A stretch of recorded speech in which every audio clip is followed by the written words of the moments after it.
Estamos aqui para então comentar, né, sobre o que vimos lá, trazendo o nosso amigo que está passando os dias aqui em Palmeira, conhecendo a realidade nossa. É isso. João, tu chegou a acompanhar o pessoal em Montevidéu, Ivo?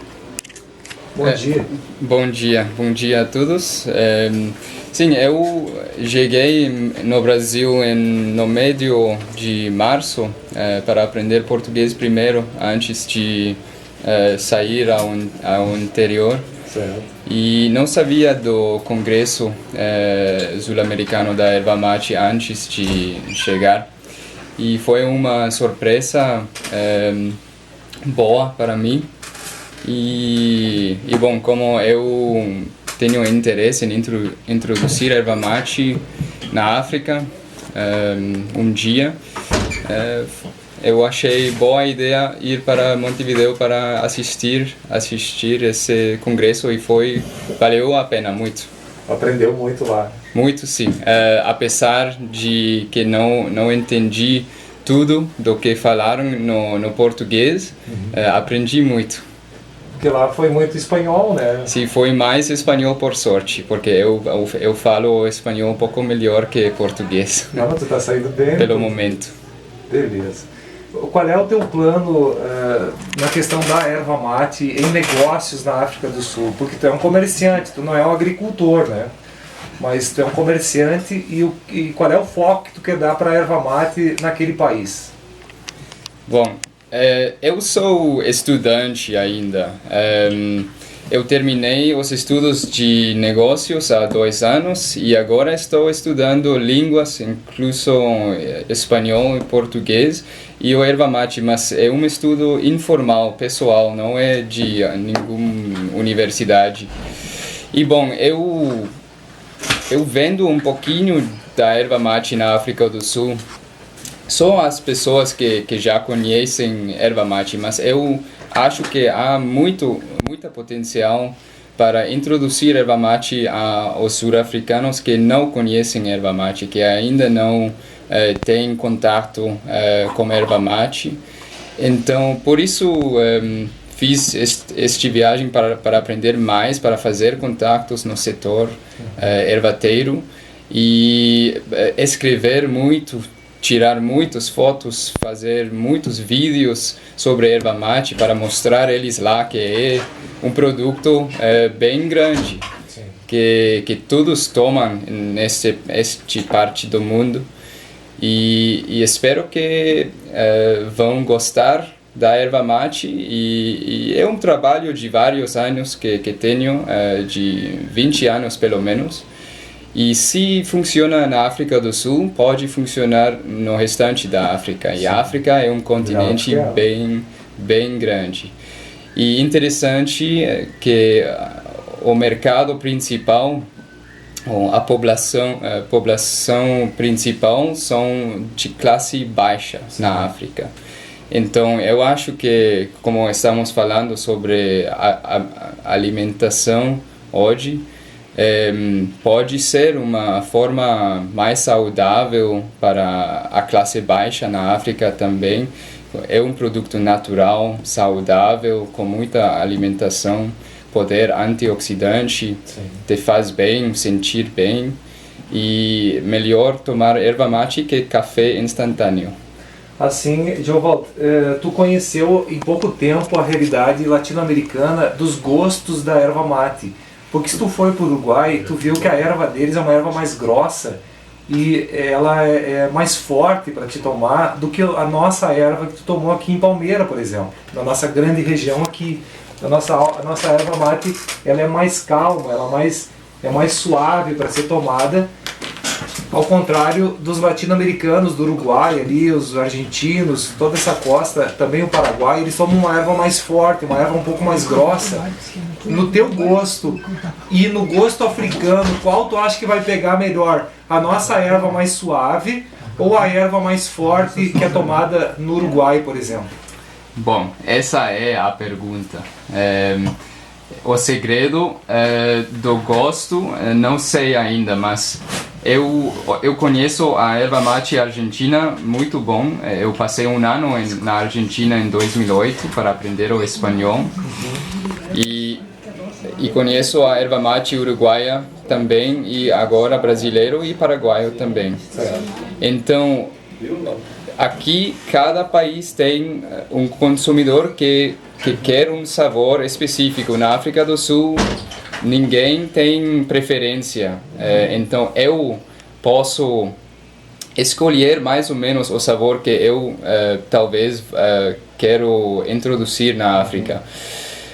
Bom, depende, temos vários mercados, temos gente nativa, gente africana, temos gente de descendência europeia, e cada um tem cultura diferente. Então eu acho que será um processo de experimentar com sabores diferentes. Eu acho que a erva brasileira, que fica mais fraca, é bom para introduzir erva mate às pessoas que não têm costume de tomar chá ou café sem açúcar, e uma erva mate mais forte para as pessoas que gostam de sabor amargo. De chás mais fortes. De chá mais forte, que não gostam de adicionar açúcar ao café ou ao chá. Eles provavelmente gostam mais de uma erva argentina estacionada. Bom, mas é um processo de experimentar. Meu plano seria experimentar por 5 anos por aí e depois evaluar. João, talvez o Paulo me ajude. Nós passamos nos últimos anos um momento muito delicado para a erva mate. Em questão de 10 anos para cá, nós perdemos grandes ervais porque havia um desestímulo na questão de preço. Quanto valia o produto erva mate verde para o agricultor e quanto ele passou a valer agora. Então nós tivemos a perda de muitos ervais que foram cortados para plantio de culturas extensivas, como a soja, por exemplo. E essa mudança aconteceu de forma positiva. Nós saímos para uma realidade, por exemplo, de R$5, que é o nosso dinheiro aqui, por uma arroba de 15 quilos de erva mate, para uma média de 20 a 25, talvez até R$30 por arroba. É uma mudança muito grande. Aí nós nos assustamos no ano passado de forma especial, porque a erva saltou de R$4,50, R$4,75 para R$12. Tem erva mate hoje custando R$20, tranquilo. Mas hoje já estabilizamos coisa de R$8, R$10, R$11 o quilo de erva mate. Então as pessoas voltaram a se tranquilizar nessa questão, porque o nosso consumo de erva mate é muito grande. Eu aconselho para você, como um comerciante, de que trabalhe a questão da erva mate quanto chá, porque o custo é muito alto hoje para te pegar e encher um purungo como o nosso aqui, colocar 200 gramas, 150, até 300 gramas numa cuia. Isso encarece muito, né, para te levar para lá. Agora, o trabalho de erva mate, e o Paulo pode me ajudar nisso, na questão do chá, dele bem fino, e ser colocado com mistura de água, um chá, na verdade, não o mate tomado na cuia, na bomba, como tu conheceu aqui, né, na América Latina toda. Eu acho que para vocês hoje seria interessante levar o chá erva mate no lugar do chimarrão. Né? Sim, com respeito ao marketing, erva mate como chá não tem diferença no mercado. Seria igual que qualquer outro chá. Certo. E o plano, a estratégia de marketing tendria que ser diferenciada. Então, por isso, mate com cuia e bomba chama a atenção, é uma coisa bem exótica, parece exótica. Então, eu acho que é boa ideia introduzir também erva mate com cuia e bomba, mas cuia menor, de tamanho menor que aqui. Sim. As cuias aqui são muito grandes e precisa bastante erva. Sim. E vendo erva atualmente a R$50 por quilo na África do Sul. Nossa. E as pessoas pagam isso. Sim. Eu acho que o mercado da erva mate é muito bom, é saudável, porque tem uma economia que muda e a demanda geralmente fica igual. A oferta muda, mas demanda igual sempre. Isso é muito bom para esta economia da erva mate. E para nós, esperamos aumentar a demanda da erva mate mais para aumentar as exportações dia e o mercado vai seguir assim, então. Paulo Lima.